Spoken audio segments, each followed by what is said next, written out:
बिस्मिल्लाहिर्रहमानिर्रहीम। Today's topic of discussion is psychiatry medicine. तो previous video के अंदर हमने शिज़ोफ्रेनिया को, मूड डिसऑर्डर को और साथ एंजाइटी डिसऑर्डर को फिनिश कर लिया था।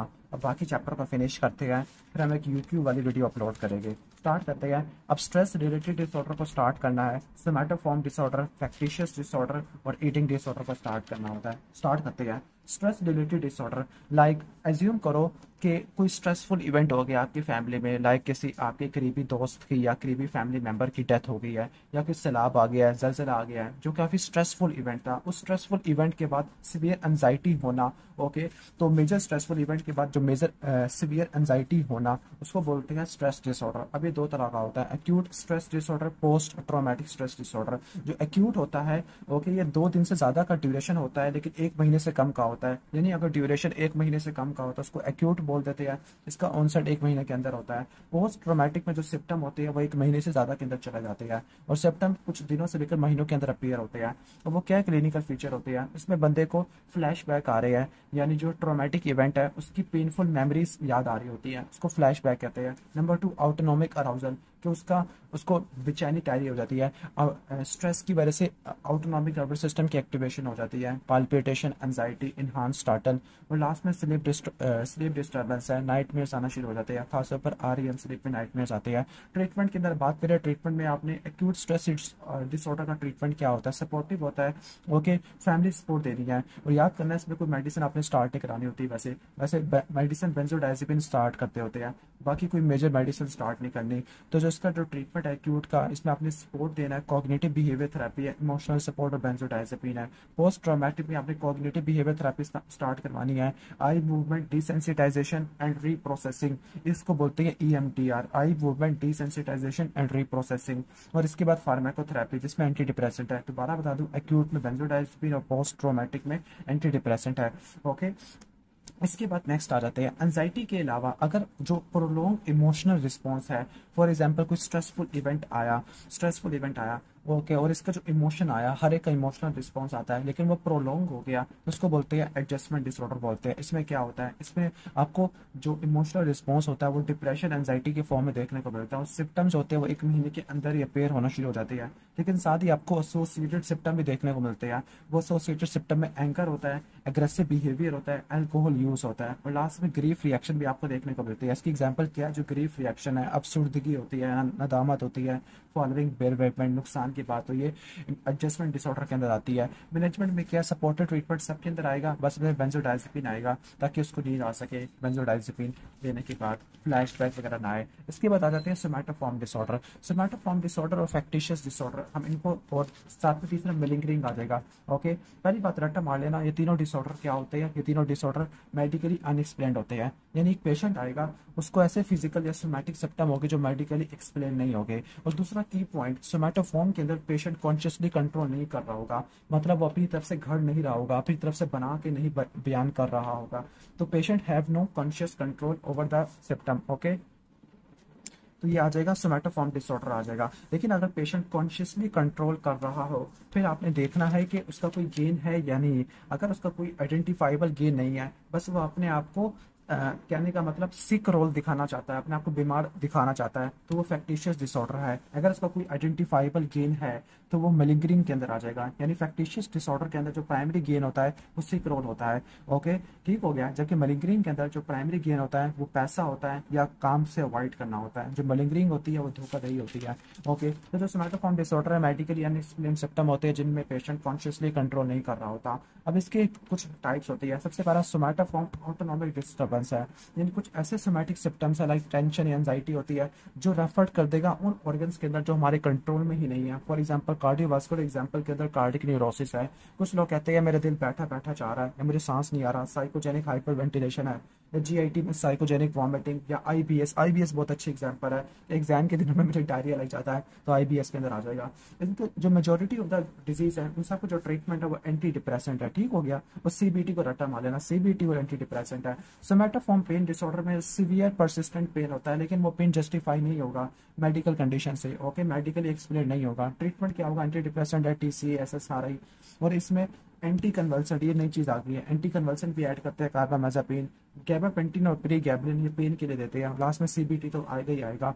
इसके बाद क्रॉनिक फटीग डिसऑर्डर, किसी बंदे ने छोटा सा काम भी नहीं किया लेकिन उसके बाद भी थकावट होती है, ओके, पुअर कंसंट्रेशन है, डिजीनेस है, पट्टों में दर्द होता है, स्लीप डिस्टर्बेंस है, तो ये वायरल इन्फेक्शन को रिजेंबल करता है। इसके डीडीज के अंदर इन्फेक्शियस मोनोन्यूक्लियोसिस, इन्फ्लुएंजा और हेपेटाइटिस आ जाता है। ट्रीटमेंट के अंदर ग्रेडेड एक्सरसाइज है, सीबीटी तो हर एक में आएगा ही आएगा, एंटी डिप्रेसेंट और साथ में एंटी कन्वल्सिव, जो एक्सेसिव फटीग या पेन वगैरह के अंदर गैबापेंटिन प्रीगैबलिन है। इसके बाद कन्वर्जेंट डिसऑर्डर है। कन्वर्जेंट डिसऑर्डर के अंदर क्या होता है, ओके, आपको एक या एक से ज्यादा न्यूरोलॉजिकल फंक्शन का लॉस देखने को मिलता है। यानी अगर न्यूरोलॉजिकल फंक्शन डिस्टर्ब हो जाए जो कि मेडिकली एक्सप्लेन ना हो तो उसको कन्वर्जेंट डिसऑर्डर कहते हैं। तो ये स्ट्रेस वगैरह की वजह से होता है या सेक्सुअल अब्यूज या फिजिकल अब्यूज के बाद आपको देखने को मिलता है, जो कि चाइल्डहुड में होते हैं। अब इसमें जो सेंसरी सिस्टम होता है, सेंसरी सिस्टम में एनेस्थीसिया हो सकता है कि सेंसेशन आना बंद हो गई है, पैरास्थीसिया है या डिसोसिएटिव ब्लाइंडनेस है, उसको नजर आना बंद हो रहा है। ओके, मोटर सिस्टम के अंदर gait disturbance, weakness, tics, tremor है। सीजर में सूडो सीजर है। मेमोरी में डिसोसिएटिव एमनेसिया आ जाएगा। प्राइमरी, ओके, ठीक हो गया। अब यहाँ पे दो इंपॉर्टेंट चीज है, प्राइमरी गेन और सेकेंडरी गेन है। ओके, अगर कोई बंदा अपने इंटरनल कॉन्फ्लिक्ट को अपने अंदर ही रखे, अपने आप को सेटिस्फाई करने के लिए दूसरों से बातचीत करना छोड़ दे या ला ताल्लुकी जाहिर कर दे तो उसको प्राइमरी गेन। और सेकेंडरी गेन में क्या होगा, उससे करोड़ से बेनिफिट होगा। ओके, एक और चीज है लबैली इंडिफरेंस है। ओके, कभी कभार ऐसा होता है कि पेशेंट कहता है मुझे टच नहीं हो रहा, मुझे फीलिंग नहीं आ रही, लेकिन उसका अनकंसर्न होता है, यानी उसको कोई टेंशन ही नहीं होती, बस वो बता देता है, कहता है मुझे कोई टेंशन नहीं है। इसको बोलते हैं लबैली इंडिफरेंस बोलते हैं। ट्रीटमेंट में सीबीटी और साइकोथेरेपी आ जाएगा, मेडिसिन स्टार्ट नहीं करनी। इसके बाद सोमेटाइजेशन डिसऑर्डर है। सोमेटाइजेशन डिसऑर्डर को ब्रिक्वेट सिंड्रोम भी कहते हैं। इसमें मल्टीपल मेडिकली अनएक्सप्लेन्ड सिम्टम आ जाएंगे, बहुत सारे ऑर्गन्स को इफेक्ट करता है। ये फीमेल्स में ज्यादा होता है। इसमें लॉन्ग कॉम्प्लिकेटेड मेडिकल हिस्ट्री आती है और आपको बहुत ज्यादा नेगेटिव इन्वेस्टिगेशन देखने को मिलती है। और कभी कभार कुछ पेशेंट्स होते हैं वो ऑपरेशन तक करवा लेते हैं, राइट, हिस्टेरेक्टमी या कोलिसिस्टेक्टमी। ट्रीटमेंट इसका कुछ भी नहीं होता। ओके, ठीक है। और यहाँ पे एक बात है कि पेशेंट है ना, पेशेंट सिर्फ एक ही सिंगल फिजिशियन को चेक कराए, क्योंकि बार बार फिजिशियन को चेक कराता रहेगा, वो कोई ना कोई इंटरवेंशन करवा देगा, इन्वेस्टिगेशन करा देगा, सर्जिकल प्रोसीजर करवा देगा। इसके बाद हाइपोकॉन्ट्रिकल डिसऑर्डर है। हाइपोकॉन्ट्रिकल डिसऑर्डर के अंदर जो पेशेंट होता है वो सीधा डायग्नोसिस की तरफ शिफ्ट हो जाता है, कहता है कि मुझे सीधा कैंसर है या कोई मैलिग्नेंसी है या टीबी हो गया है। ओके, इसका ट्रीटमेंट सीबीटी और एंटीसाइकोटिक है, क्योंकि डिलीवियन के अंदर आता है। एंटीसाइकोटिक हाइपोकॉन्ट्रिकल में इस्तेमाल होती है। इसके बाद बॉडी डिस्मॉर्फिक है। इसमें बंदा कहता है कि उसकी शक्ल ही खराब है, तो ये फीमेल में ज्यादा होता है जिनको अपनी शक्ल पसंद नहीं आ रही होती। ओके, खासतौर पर कहते हैं कि फेस इनका बिल्कुल ठीक नहीं है। ओके, ठीक है, और इनको कोई ना डिफॉर्मिटी है, साथ साथ अपना शीशा चेक करती रहती है, कॉस्मेटिक सर्जरी के लिए अप्लाई करती होती है, और इनका फंक्शनल इम्पेयरमेंट होता है, और साथ एंजाइटी वगैरह देखने को मिल सकता है, फैमिली हिस्ट्री होती है। ट्रीटमेंट में सीबीटी और एंटी डिप्रेसेंट आ जाएगा। ओके, ये खत्म हो गया सोमैटोफॉर्म डिसऑर्डर, जिसमें आपने autonomic pain, chronic fatigue, conversion neurological का, सोमैटाइजेशन, ब्रिक्वेट सिंड्रोम, हाइपोकॉन्ट्रिकल आ जाएगा, बॉडी डिस्मॉर्फिक आ जाएगा। इसके बाद फैक्टिशियस डिसऑर्डर है। फैक्टिशियस के अंदर मेडिकली अनएक्सप्लेन्ड सिम्टम होता है, लेकिन ये पेशेंट कॉन्शियसली प्रोड्यूस कर रहा होता है to assume the sick role, ताकि वो हॉस्पिटल में एडमिट हो सके। ये फीमेल के अंदर और हेल्थ केयर वर्कर में होता है। ओके, अब ये जो लोग होते हैं हॉस्पिटल में जाते हैं, कहते हैं हमारा इलाज करो बैठ के, अगर इलाज नहीं करते हैं, इन्वेस्टिगेशन नेगेटिव आती है, तो वो डॉक्टर को इल्जाम देते हैं और वो गुस्सा हो जाते हैं। अब इसमें जो क्रॉनिक और सीवियर फॉर्म है, इसको मुनचेसन सिंड्रोम कहते हैं। इसमें पेशेंट डिफरेंट हॉस्पिटल में विजिट करेगा एक ही डिजीज के लिए, और डॉक्टर को कहेगा मेरा टेस्ट कराओ, इन्वेस्टिगेशन कराओ, यहाँ तक कि सर्जरी भी कराओ। इसके बाद मुनचेसन सिंड्रोम बाय प्रॉक्सी है। ये वो फैक्टिशियस डिसऑर्डर है जिसमें जो केयर गिवर होता है, एक बंदा दूसरे बंदे को बीमार कर देता है। ओके, ठीक हो गया। ओके, और उसकी देखभाल करने के लिए छुट्टी लेना शुरू कर देता है, तो उसको बोलते हैं मुनचेसन सिंड्रोम, किसी और को बीमार कर देना और उसको उसकी देखभाल करना। ट्रीटमेंट के अंदर आ जाती है। ट्रीटमेंट के अंदर आपने क्या करना है, फर्म कन्फ्रंटेशन है। ट्रीटमेंट इसका जेंटल बट फर्म कन्फ्रंटेशन, आपने इसका सामना करना होता है, साइकोलॉजिकल सपोर्ट प्रोवाइड करनी होती है। ट्रीटमेंट आपने यूजली स्टार्ट नहीं करवाना होता टू प्रिवेंट एट्रोजेनिक हार्म। इसके बाद ईटिंग डिसऑर्डर है। ईटिंग डिसऑर्डर दो तरह का होता है, बुलिमिया नर्वोसा, एनोरेक्सिया नर्वोसा। जो एनोरेक्सिया नर्वोसा होता है, इसके अंदर एक रट्टा मार लेना, इसमें बॉडी वेट मेंटेन नहीं होगा। बुलिमिया नर्वोसा में बॉडी वेट फिर भी मेंटेन हो जाता है। एनोरेक्सिया नर्वोसा में फीमेल होती है, नॉर्मली फीमेल में ज़्यादा होता है, तो वह कहती है कि मैं बहुत ज़्यादा मोटी हो रही हो, तो वो खाना पीना छोड़ देती है। तो जो failure to maintain body weight है और फेयर विद गेनिंग वेट है और अपने आप को ओवर वेट दिखाना, तो ये एनोरेक्सिया नर्वोसा में आता है। बुलिमिया नर्वोसा में क्या होता है, बुलिमिया नर्वोसा में ईटिंग डिसऑर्डर है, जिसमें फीमेल होती है, बहुत ज़्यादा खाना खा लेती है, फिर इसके बाद 3 तरीकों से वो उसको निकाल देती है। नंबर 1 वॉमिटिंग से, नंबर 2 परगेटिव से, और नंबर 3 डाइटिंग से। ठीक हो गया। ओके, तो पहले हम एनोरेक्सिया नर्वोसा का पढ़ लेते हैं। एनोरेक्सिया नर्वोसा में जो डायग्नोस्टिक क्राइटेरिया होता है उसका निमोनिक है वड्डा। वेट लॉस में वेट लॉस 15% से ज़्यादा का आपको देखने को मिलेगा। बीएमआई कम होगा 17.5 से। ए से avoidance of high calorie food. D से डिस्टॉर्शन ऑफ बॉडी इमेज है, जिसमें बंदा अपने आप को मोटा तस्वर करता है। ए से एमेनोरिया फॉर एटलीस्ट 3 मंथ है। तो ये फीमेल में ज़्यादा कॉमन होता है। एज ऑफ ऑनसेट 15 से लेकर 19 साल में होता है। इसमें वेट लॉस काफ़ी ज़्यादा देखने को मिलता है, लेकिन बुलीमिया में वेट लॉस नहीं होता। और एक बात रट्टा मार लेना, ये भी बिंजिंग पर्गिंग एक्सरसाइज से एसोसिएटेड होता है, ठीक हो गया। लेकिन इसमें वेट लॉस आपको देखने को मिलेगा, ओके, उसमें वेट गेन होता है। इसमें आपको एंजाइटी डिप्रेसिव सिम्टम देखने को मिलते हैं। अब इसमें चूंकि वेट लॉस होता है, न्यूट्रिशनल डेफिशिएंसी होती है, तो इसमें आपको लैनिगो हेयर देखने को मिलती है, डाउनी हेयर, लैनिगो हेयर, जो कि कंपनसेटरी हेयर होती है ऑन द बैक, फोरआर्म और चीक्स पे होती है। और न्यूट्रिशनल डेफिशिएंसी की वजह से बहुत सारे ऑर्गन सिस्टम अफेक्टेड होते हैं। लाइक हार्ट के अंदर क्या होगा, हाइपोकलीमिया की वजह से हाइपोक्लीमिया हो जाएगा, वेंट्रिकुलर टैकीकार्डिया, ब्रेडिकार्डिया, ईसीजी एब्नॉर्मैलिटी देखने को मिल सकती है। हेमाटोलॉजिकल में सारी सेल लाइंस कम हो जाती है। एंडोक्राइन में एमेनोरिया होता है क्योंकि न्यूट्रिशनल डेफिशिएंसी है। सिक थायराइड स्टेट है क्योंकि आयोडीन की कमी है।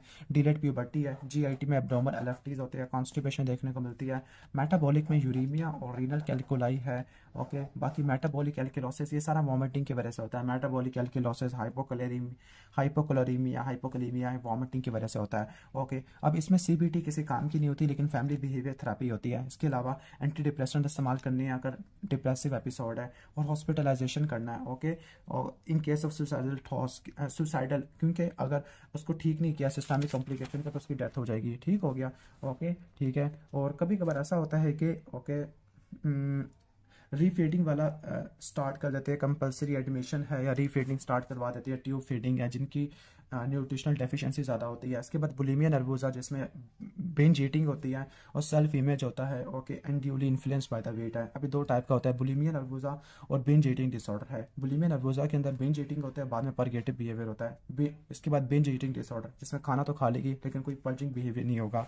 अब इसका जो डायग्नोस्टिक क्राइटेरिया है, उसमें वेट लॉस है, इसमें वेट मेंटेन होता है। Recurrent boots of binge eating है, उसको रिमूव करने के लिए सेल्फ इंड्यूस वॉमिटिंग, पर्गिंग और डाइटिंग करेगी, और इनका अपने आप पर सेल्फ कंट्रोल खत्म हो जाता है। फीमेल्स में ज़्यादा कॉमन होता है, बॉडी वेट नॉर्मल होता है, ओके, ठीक है। और इनका भी मोटा होने का खतरा होता है, लेकिन इनका जो ईटिंग बिहेवियर है वो डिस्टर्ब होता है, ओके।